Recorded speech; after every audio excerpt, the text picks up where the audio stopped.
I'll start by quickly introducing our presenters today, Andy Berner and Keith Siacco. Dr. Andy Berner has helped organizations improve their software development processes for over 20 years.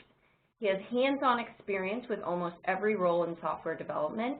He is on the QSM software development team and is leading the work at QSM to enhance the resource demand management capabilities of the SLIM suite.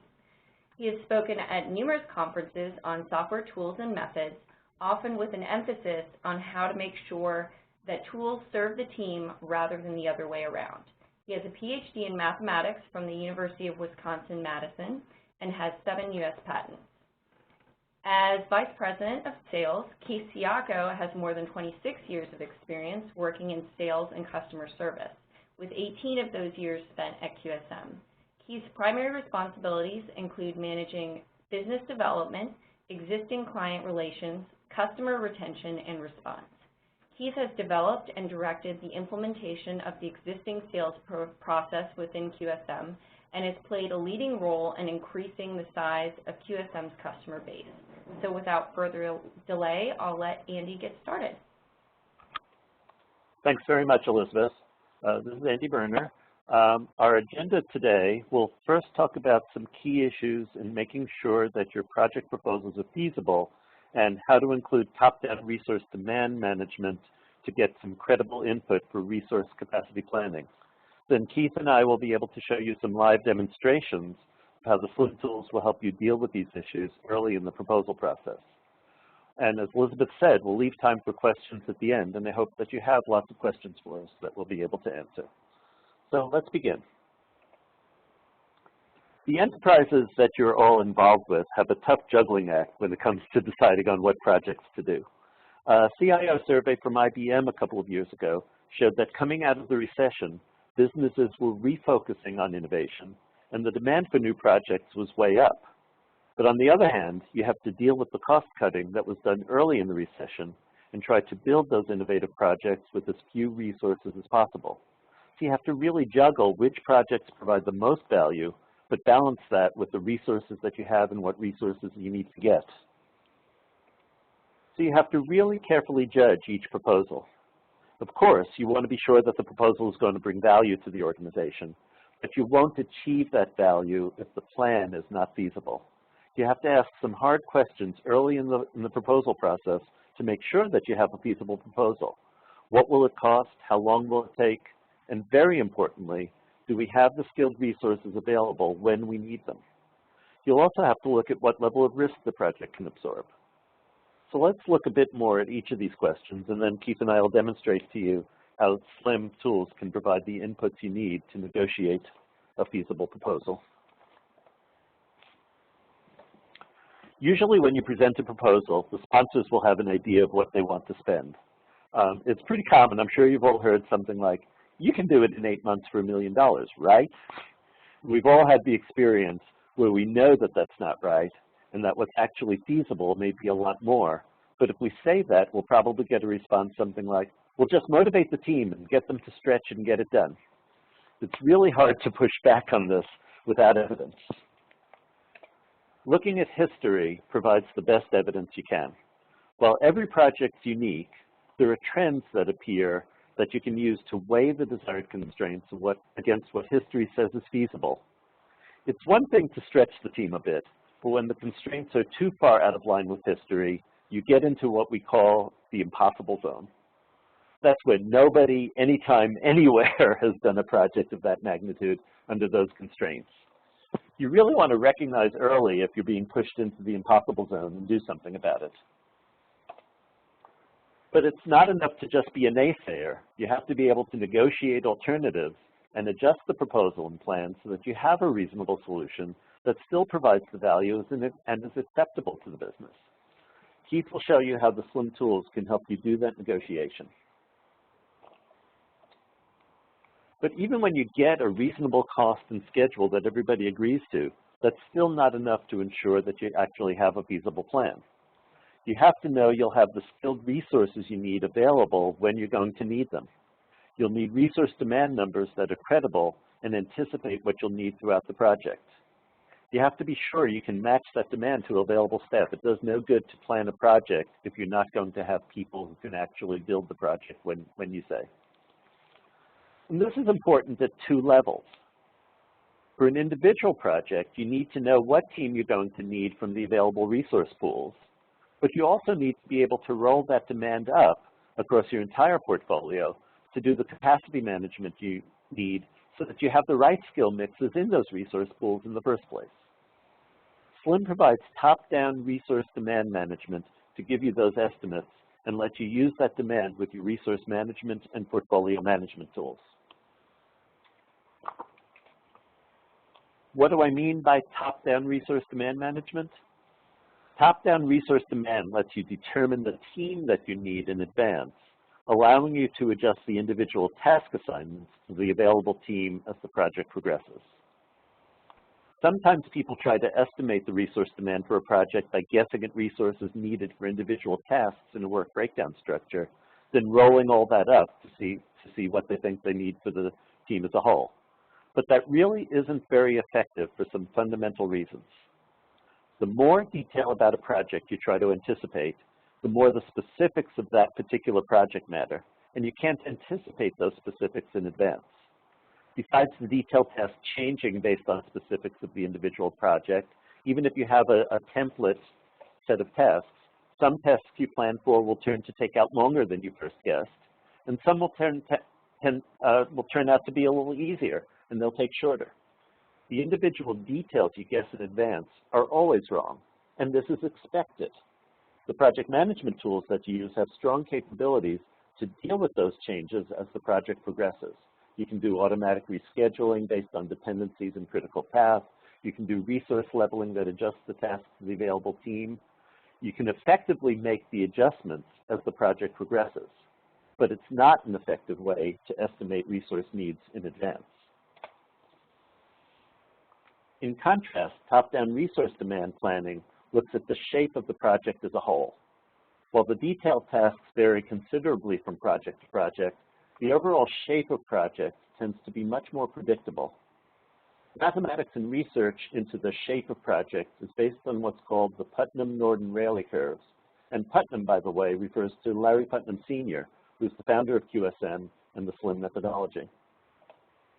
SLIM uses the mathematics behind the Putnam-Norton-Rayleigh shape to predict the effort that is going to be required throughout the project.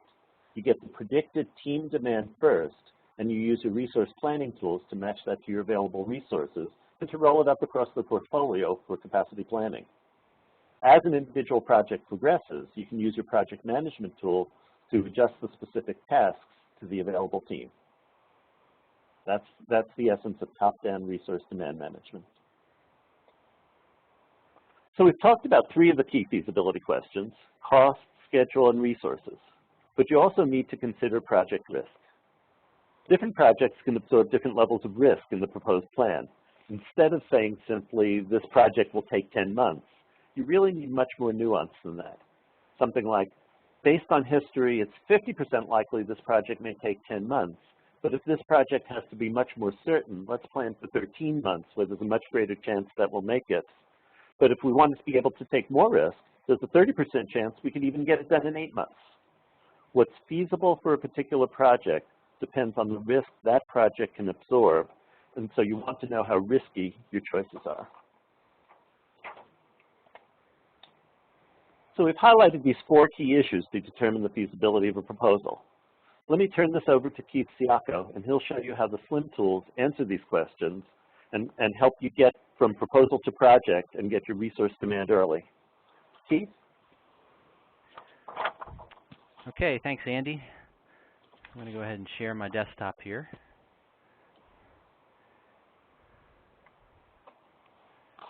Should see it momentarily. Yep, so thanks, Andy, and again, thanks to everybody for joining us. So what we've found over the years, to kind of reiterate what Andy just mentioned, is that a lot of people doing proposals don't really have a good way to estimate at that scope level, the level before the proposal, early in the proposal before the project starts. So to reiterate a little bit more, they don't have a good way to figure out, is it going to be 6 months or 10 months? Do we need 10 people or 30? You know, what kind of bid should we put forth? You know, should we bid $10 million or $15 million?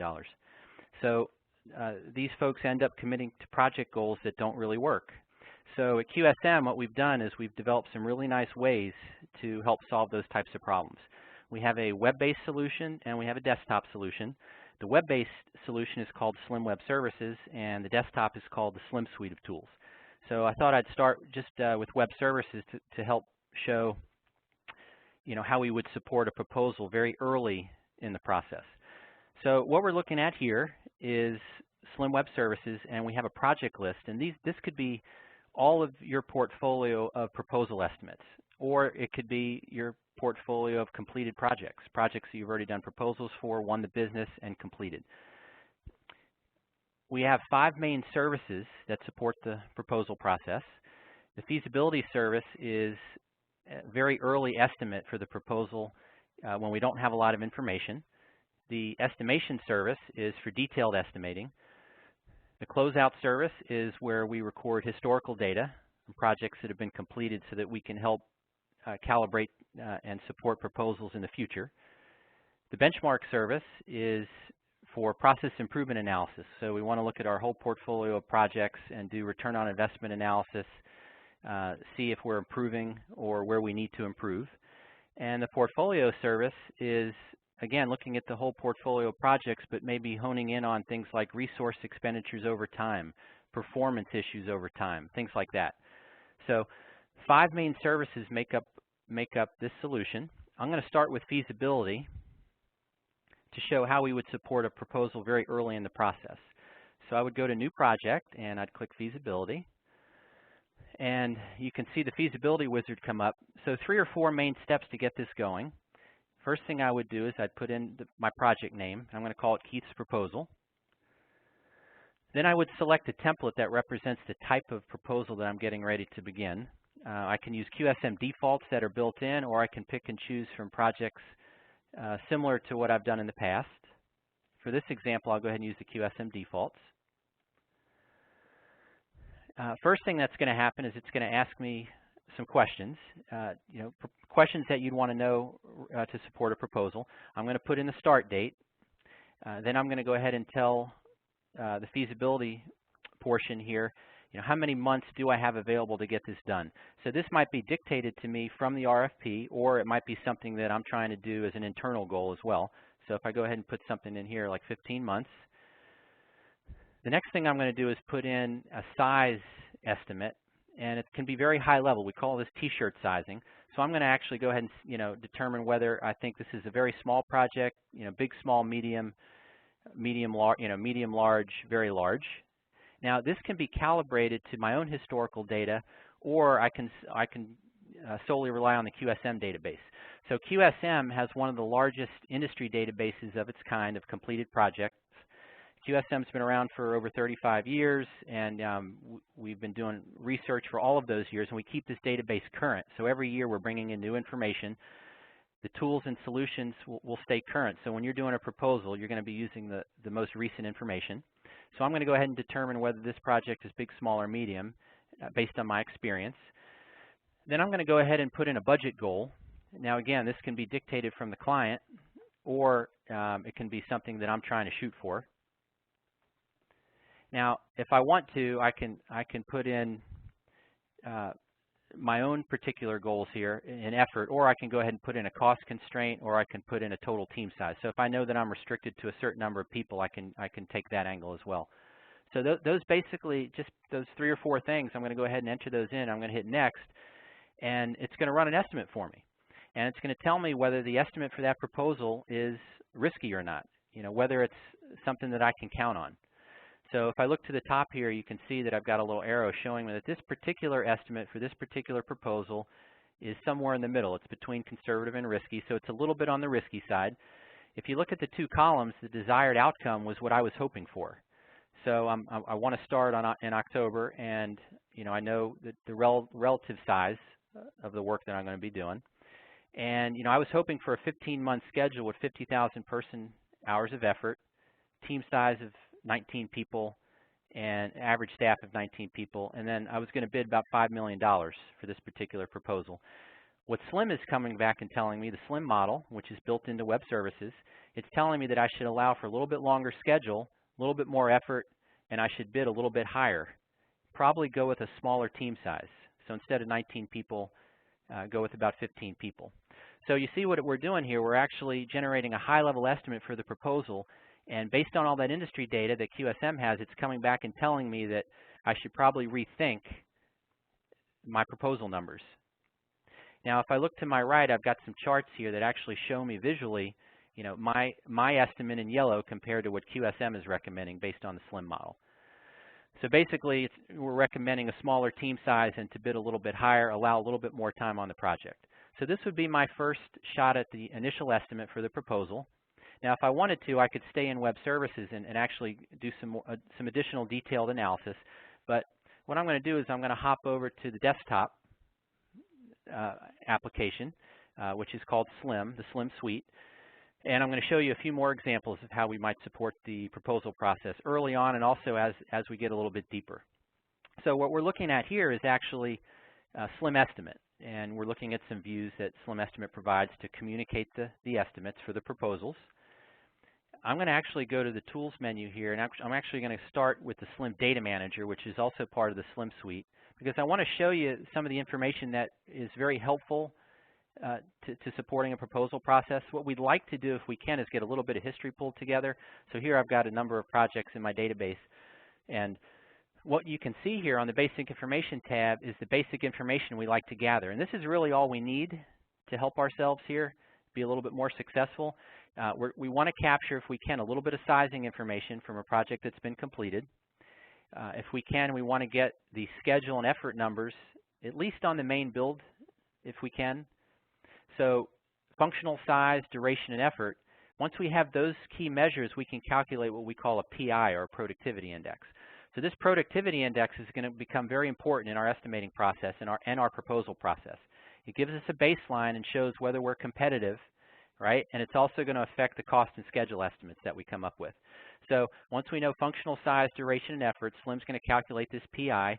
Now this productivity index encapsulates really the overall project environment that you're going to be embarking on, okay? It's going to take into account things like the tools and methods your team might be using, the experience level of the people on the project, and as well as tools that you might be changing to currently, right? Maybe you're changing methods or processes and things like that.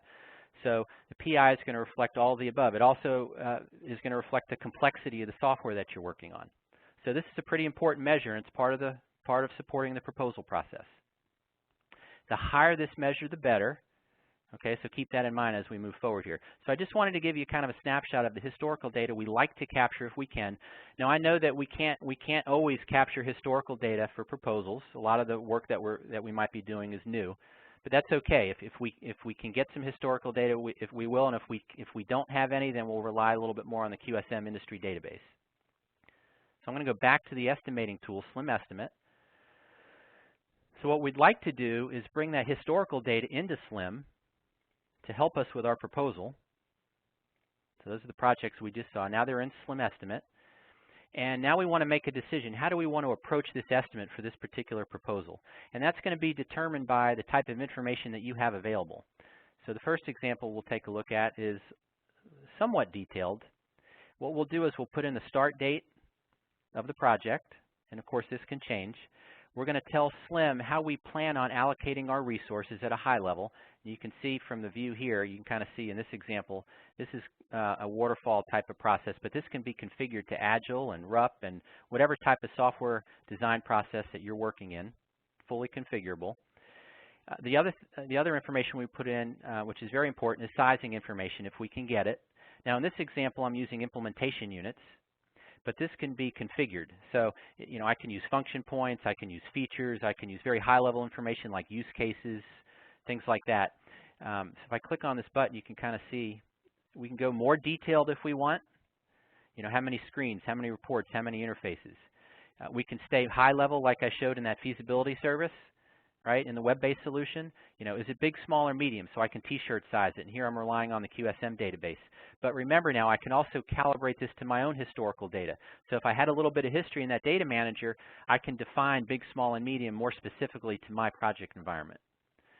And then I can stay even higher, I can stay high level as far as measurements, size measurements, by just putting in the number of use cases or business requirements, things like that. The other information I'd like to put in is that productivity index, which we can get from our historical data, or we can get it from the QSM database. We can use the industry averages, because I know a lot of folks don't start with history, and that's okay. We'll fully support you using the QSM support team and industry data that we have. Now, when I'm putting this information in, I can actually tell Slim that I'm not really sure about the productivity index. I'm not really sure about the amount of work that I need to get done. So I can actually buffer in my uncertainty here, which is very valuable, because one of the other things that we're going to try to manage in the proposal process is risk. And by putting in our uncertainty information, it's going to actually help us manage risk a little bit better. Okay, so I put this information in, and then I would run the estimate. Now let me show you another example. If I don't have that level of information, I might start a different way. So one example would be this level of effort wizard. Okay, this is starting higher level. It's assuming that I might not have a good feel for the size or the amount of functionality that the client wants. So I'm going to come in and put in the name of the project, phases I might want to include in this particular proposal estimate, and the start date. And then I'm going to choose from the QSM Trendlines here. So I can actually decide, am I working, what's closer to what I'm doing? If it's a business system, what type of business system? If it's an engineering system, what type of engineering system am I working on? So I can actually specify specifically what type of information is relevant. And then I'm going to put in my budget. How much effort do I have available for this particular project?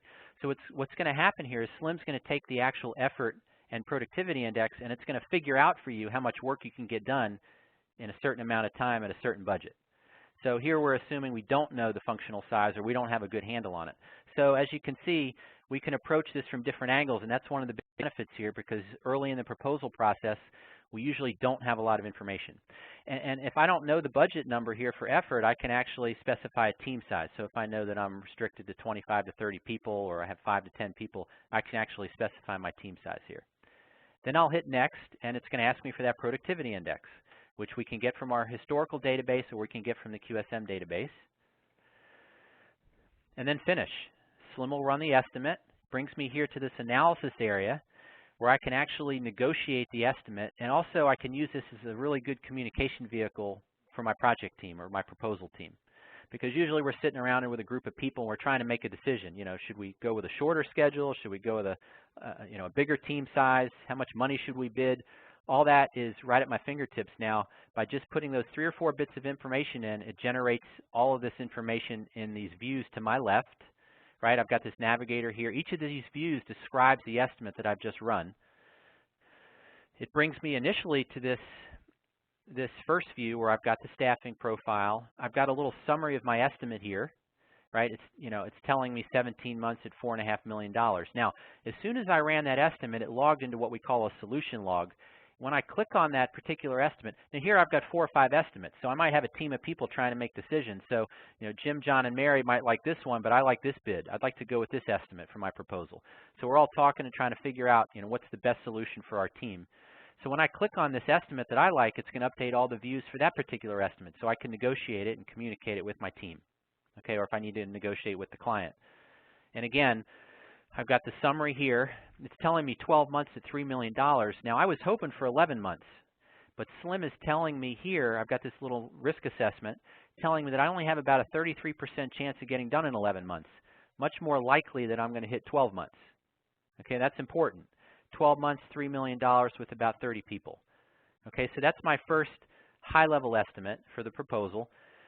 Now, as soon as I run that estimate, and this is before I do any detailed planning, before I hand off to the capacity planning team that's using PPM tools, before I do all that work, I want to make sure this estimate's realistic. So I'm going to click on Compare to History. And if you remember those slides that Andy showed, he showed that impossible zone area. And that's what we're looking at here. We're looking at my estimate. Let's look at effort. I'm looking at my estimate in red.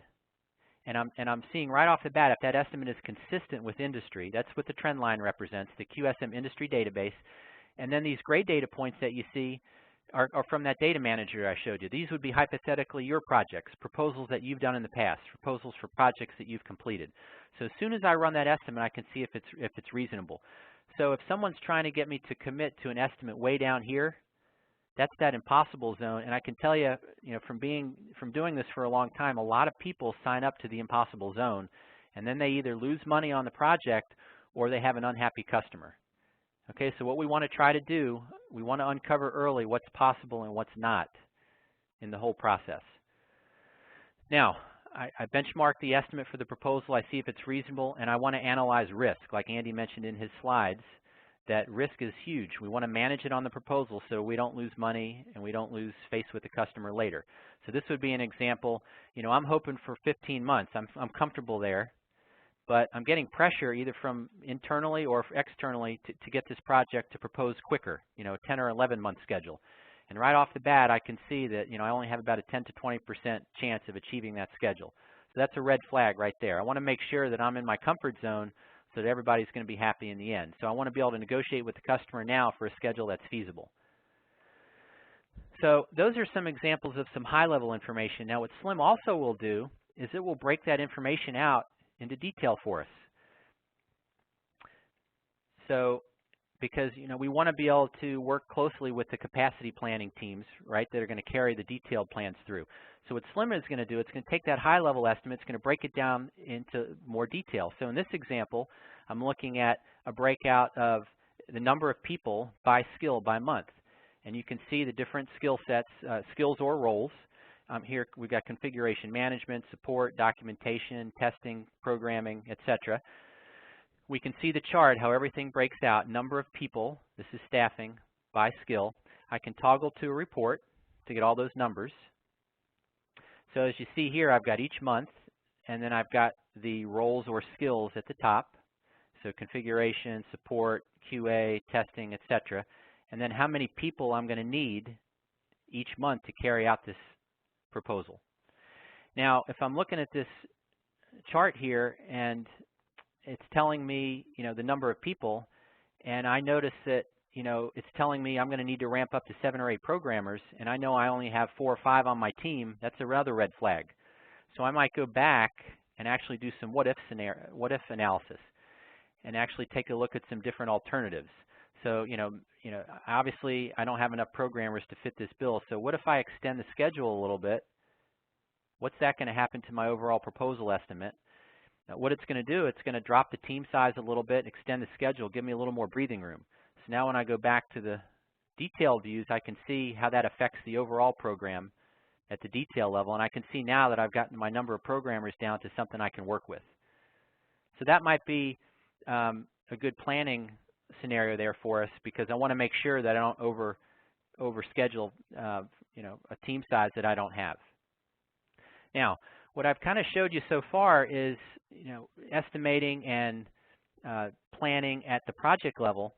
What we can also do is we can estimate at the enterprise level, and we can plan for proposals at the enterprise level.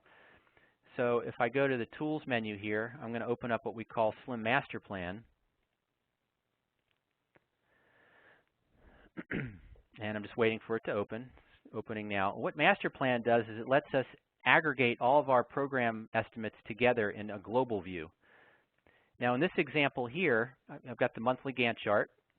In this example, I've got each of these red bars here are estimates for independent proposals.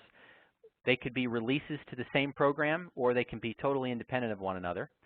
And I'm also rolling in some additional costs, some integration and system testing costs as well to the overall program.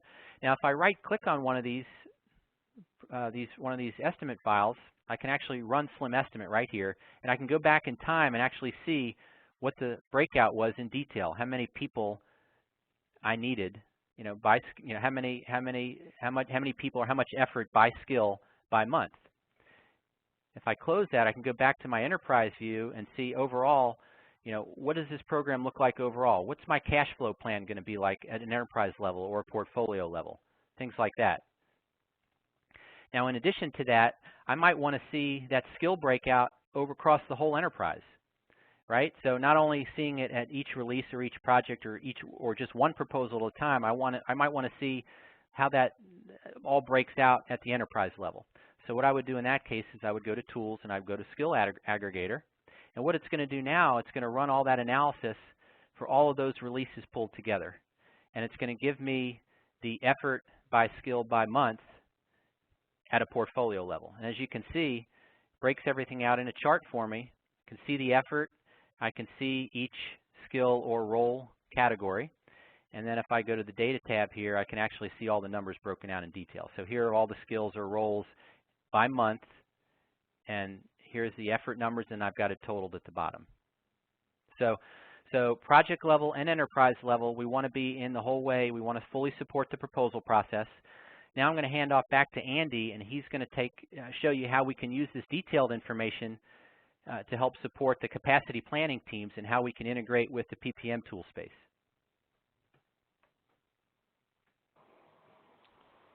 Thanks, Keith.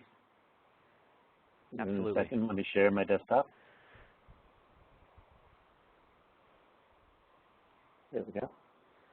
So Keith was showing you how on an individual estimate we can get the top-down resource demand from SLIM in terms of how many developers, how many testers, and so on will we need. And he also showed the idea that you want to be able to aggregate that across the portfolio, because you not only want to see, can I get people for this particular project, but do I have the right people in my resource pools to cover all the projects that I need?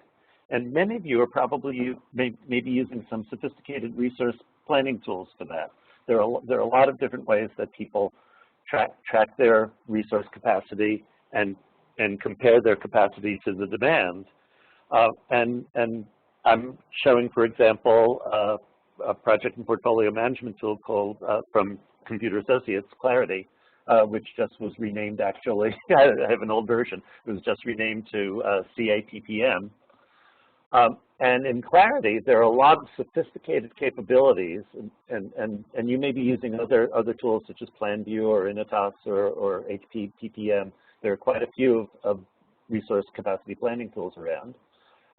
They have sophisticated capabilities for helping you compare the demand to your overall capacity and to find the resources that you need for each project and to see how you're going to need to replan your resources. The missing piece, though, is getting credible demand for each of the projects, and that's where SLIM comes in. And I'd like to be able to show you an integration between SLIM and the PPM tools of how we can take the charts that Keith showed of the resource plans from SLIM and use those as the basis of the team resource demand within a PPM tool.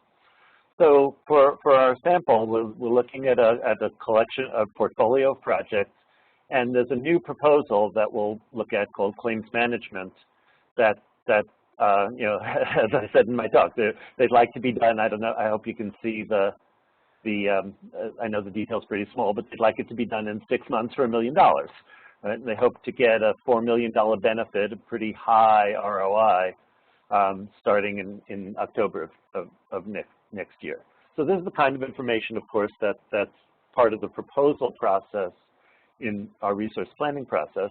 Let's see how we can use SLIM to get a feasible proposal and also to get at what team do we need to do this. So if I look again inside my PPM tool, there's typically a place to put in the proposed team that you want to have this. I'll need developer 1 from January through August. I'll need developer 2 starting in February, and so on. So we're going to be able to use SLIM to estimate what that team is. So let's see how to do that. I'll start with a brand new SLIM estimate. This is as if I just created a brand new estimate in SLIM. As you can see, I don't even have a name for the project yet, and it's filled in a default like Keith showed. There are lots of defaults that it starts today, but that's not, of course, that's not what we want. What I want to be able to do is associate that with the project in my PPM tool and use the constraints that are in the PPM tool to start the estimation process. So I'll be able to to use an integration between SLIM and the PPM tool. And I'm going to say I want to use the start date and end date for my PPM project as constraints and update the SLIM project based on it. The first thing I'll have to do, well, first I have to log into my PPM tool, so it's giving me a login for the PPM tool. But the first thing I'll have to do is to be able to tell it which project within the PPM portfolio I want this to be an estimate for. So we'll wait a few seconds for that project list to show up. And as it's communicating with the PPM tool and getting the list of projects, we see here the same list of projects that I had in the PPM tool. There's various ways of filtering it so that I can find what I'm looking for easily. But here's my claims management project. So I'll choose that. And it tells me that my SLIM project's been updated. So let's take a look in SLIM and see what we have based on the PPM tool. First of all, the name of the project is indeed taken as the claims management project. And we've started with the assumptions that were from the PPM tool. We've started with the project date of January that it asked for. And here's the requested duration of 6 months and the cost of approximately $1 million. Approximately $1 million. But as Keith showed you, not all desired constraints are feasible. And in this case, we can see that while maybe not quite in the impossible zone, it's pretty close on the effort. The schedule's not too bad. You know, it's a little bit below the trend, but the effort is really pretty low. And the reason Keith described to you that notion of assumed productivity, it's assuming a productivity that we've never reached. So to get this level of effort, we'd have to be more productive than we've ever been at a project of that size. So that's not so feasible. Keith showed you a number of ways that you can use SLIM estimates to then adjust the proposal and maybe get something that's a little more feasible. Not so I don't repeat what he did. I'll take a simple method and use the trend-based solution. We'll see what the proposal is like if we just use the data directly from the trends, which can be the QSM database trends, or it could be custom history that you've developed. So if I use the trend-based solution, now I'm right on the trends, of course. But if I go back and look at the evaluation of the solution, I see we need to extend the project for a little bit more, and it's going to cost us a bit more. But it's still less than that expected value that we got from the PPM project, and it's still we can still get it done within the time frame that I expect. So since most of the work on vetting the proposal and improving the proposal will be done in the PPM project, let's see how we can transfer this estimate over to the PPM project. So I'll save this estimate, and now I'll update that PPM schedule and cost. And remembers that I logged in before, so it'll just take a few seconds to, again, communicate with the PPM project. And we'll take a look. When it tells us we can check the PPM for the updated dates, let's take a look in the PPM project. Let's first look at the financial summary. We can see that it's updated the operating cost, and it's updated. And if we just go back to the main screen, we can see that we've updated the schedule. It's now coming in the early part of August rather than the beginning of July. It's going to cost us a little more, but we're still getting a good ROI that's computed by our PPM system, and it'll be done in time for us to get that planned benefit start. So maybe there was more negotiation that went back and forth in order to find a feasible schedule and cost. But as we said when I was showing you some slides, finding an appropriate schedule and cost is only part of the problem. You also have to make sure that the resources are going to be available when you need them, and the PPM tools are really good at helping you find that. They're able to take a demand for resources and match them to actual people that are available, but we've got to get that demand in there. And I'll show you how we can do that here. But before I do that, typically when you're looking at the demand for an actual project, there's some more detail that you need than just that you need so many developers. For example, in this case, we're showing you may want to choose the personnel on the staff from different locations, which can affect the cost. So maybe, for example, I want most of my developers in this case to come from India, but some of them will come from London.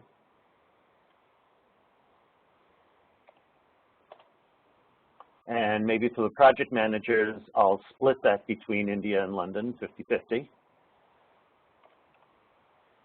We want to have a project manager working on the project in both places. And maybe for the quality assurance specialists, they'll all be from India.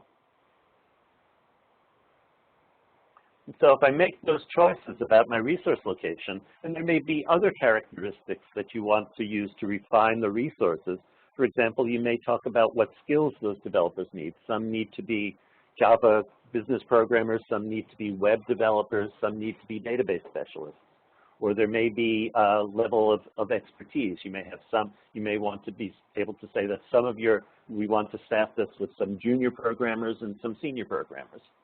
So once you've specified those kinds of things that your PPM system lets you specify, and you've configured those resource settings, you can see that that can also affect the cost, because we use some less expensive resources than generic resources, and that cost will be reflected back in SLIM.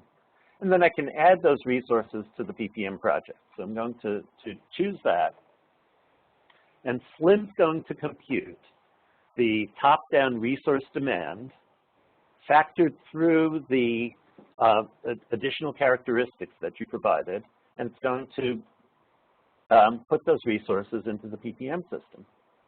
So now if I look at my claims management project, and I look at the team that we need, instead of being blank, we've got not individual people. That's up to that's the function of the PPM system itself. But we've got the resource demand. And we can do this early in the estimation process before we have a detailed project plan. And in fact, for projects that we anticipate doing later in the year, we can do this demand for each project and have the PPM system then roll that up for capacity management plan, capacity planning. So you see that we need a collection of business analysts. We're going to need certain developers, some from India, some from London. The developers aren't all needed throughout the project. Some will roll on as the project progresses, and some will be able to roll off as the project progresses, following the Putnam-Norton-Rayleigh curve that says if we, as the project progresses, we can expand and shrink our team a bit appropriately. And so we've got placeholder resources for each of the skill sets refined in the ways that we can then search for appropriate resources and roll up for capacity planning. So this is the kind of integration that we're building with SLIM Estimate, and how you can use SLIM Estimate together with your PPM system.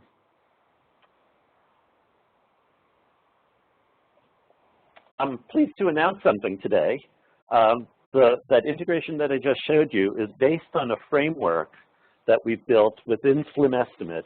And today we're announcing the rollout of the SLIM Suite version 8.2c that contains this SLIM PPM integration framework. This is a framework to provide that kind of top-down resource demand to your resource planning and your portfolio planning tools.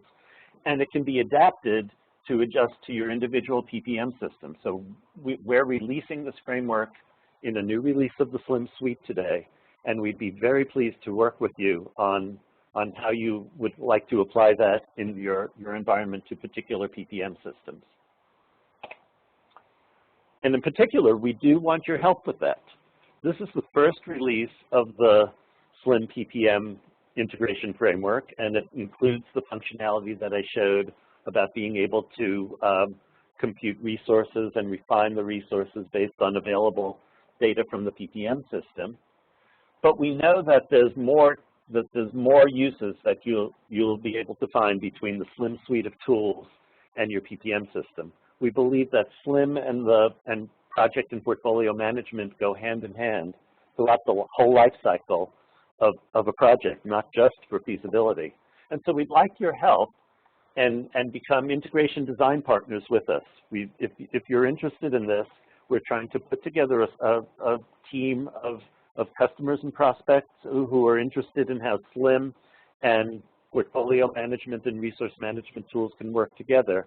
And you'll, as a kind of focus group, to help us determine how should these teams work together and provide input into prioritizing what enhancements to the integration capabilities we need to release.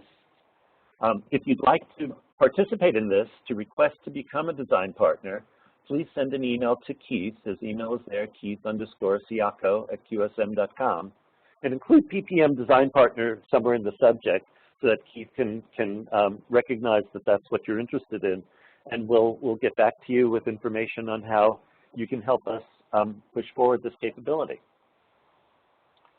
So with that, I'd like to turn this back to Elizabeth and open it up for any questions that you have.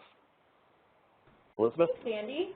And just to let everybody know, there's going to be a replay available of this presentation, so if you missed any portions of it, there will be a replay that will be sent out via email early next week. And yeah, so just feel free to use the Q&A dialog box on the right-hand side of the screen, and I will start with this question. Can we configure the skill categories? I guess I can answer that one, Andy. The answer to that would be yes, absolutely. And I don't, Andy, do you have Sure. Do you have control? Okay. If Yeah. you want to open up SLIM, maybe we could show where we would do that. You bet. Let me. Sure. You'd actually go to the, oh, he's already there. Okay, great. So you'd actually go to the Tools menu and then Resources, and then there you go. Take it away, Andy. So these skill categories are completely customizable. There's additional configuration for how they're used, how they're broken out. But you can provide the names of the skill categories together with, in this case, an external ID to the PPM system if you're using that integration. This can be left blank if you're not integrating with a particular PPM system. And you can provide standard labor rates for each of the skill categories that will then be used in SLIM's cost computation. So when SLIM estimates the cost, it's based on the breakout of effort by skill and the labor rates that you provide. And with this, if you're using a project and portfolio management system that contains standard labor rates, the integration framework will allow you to configure this most likely in a SLIM template based on the labor rates that are in the portfolio management system, or you may enter them manually based on information you have from your financial folks. So this is completely customizable and can be adjusted to your methods, the methods that you use, and how that breakout is broken out throughout the life cycle. Okay. Which PPM products does SLIM work with right now? Andy, do you want to answer that one? Sure. So as I mentioned, we've just announced this new PPM framework. We're working with customers to see which products they're interested in. It's adaptable to multiple PPM systems, and we'd like your input of which ones we should deliver for you early, and we can work with you so that you can build a customized input to your own system. So the framework is very general and is released as part of the SLIM project, and then we'll be providing adapters to common PPM systems. And again, that's part of what we want to learn from our design partners, is which ones should we deliver first. Okay. I've gotten my estimate and pushed the effort estimates by role to my PPM tool. Now I want to update that estimate. How do I update that estimate in the PPM? So I can take that. The answer to that depends on where in the life cycle of the project you really you are. So for example, in what I showed before, if we're early in the life cycle and we recognize that maybe this project this particular plan needs to go out a little bit longer, I might create a new, I might change my solution and say that I'm going to design it to life duration of, say, 9 months and see if that'll reduce the cost for me. And so I'd get a lower cost with a longer duration. And then if we're early in the project, we could just update the PPM system with that new estimate and replace what was there. So I could add the new resources to the project again. And this will replace the previous estimate with the new estimate. So we can see here, for example, if I go back to my PPM system and refresh this and go back to the project, I've got a smaller team now, and I can go back to the project properties, and now I've got the longer duration and the lower cost. So that's early in the proposal process. If you've re-estimated, you can just replace what was there through the integration. If you're later in the proposal process, then if you're later in the process where perhaps you already assigned some team members and you've already assigned some tasks and maybe some of the tasks have been completed, the update process is a little more interesting. It's what we call reforecasting, and there's a lot of options of how that would happen, and that's one of the key things that we'd like the design partners to help us discuss is what capabilities should we build into the framework so that you can properly update in the PPM system as the project progresses. Okay, so you showed Slim Web Services. Does that come with the desktop, or do you use them separately or together? I could try that one. That's a good question. You can use them separately or together. So a lot of our clients, though, like to use the desktop as sort of the back office, or some people call it a command center. That would be where the power users are. And then they use web services when they want to roll it out to, larger groups of folks across the enterprise. So if you want to buy each one as a standalone, you can, but usually people will combine them together. Hope that answered it okay. So this might be a question more for me, actually, but where can I find the spreadsheet that you were using with Slim Master Plan? And the answer is you can actually, if you're a QSM customer, you can request that from us. So you can just contact Keith Siako, or you can use info@qsm.com. Or we will actually have a link available. So after the webinar, you'll be directed to a landing page, and there'll be a link right there that directs you to the utilities page where you can find those. One other question. Does Slim have a way to show if our proposals are competitive? Andy, we could probably both answer that one. You have the controls. So basically, that compare to history view area is perfect for that, and Andy can probably add on to that. But basically, you're looking at the proposal estimate compared to industry, and you can see if the proposals are competitive. Andy, you want to add to that, or? Right. So we can see that this particular proposal is a little bit higher than the industry average for the duration, but it's much lower than the industry average, but not crazy. There's other projects that have that same effort level. So if somebody provides you with an estimate that comes out with sort of these numbers compared to history, you say, yeah, that's pretty competitive. It's reasonable that we could expect to do this, and the effort the cost is lower than average because we've extended the duration a little bit, and we might accept that proposal.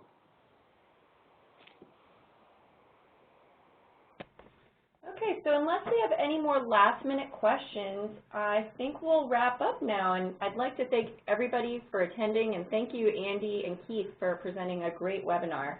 And once again, there will be a replay available, which I will send out via email early next week. And if you have any additional questions after this presentation, feel free to contact us. Thanks, and look forward to future webinars from QSM.